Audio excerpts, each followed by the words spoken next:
duwar kana fuute ida wala kot gadi buute jireenya himte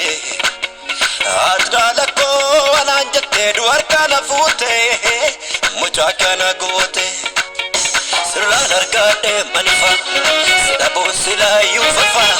dhiiga keerraataan biqile kankee kummaanaarraa tafa sirraan argaadhe manifa sidaboo silaa yuufafa dhiiga keerraataan biqile kankee kummaanaarraa tafa afaa kana kaas akkuma keeti ana akkuma keeti ana akkuma kee nama kana godhe araara keeti ana araara keeti ana araara kee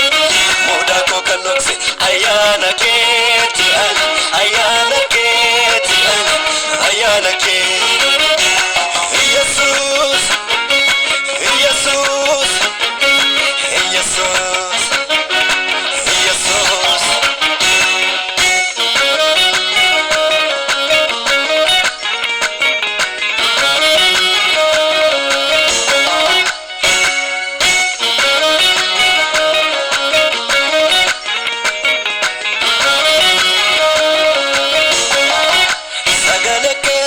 Goftako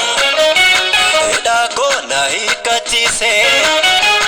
ute base tu bari lafahe daruma ke sona himsise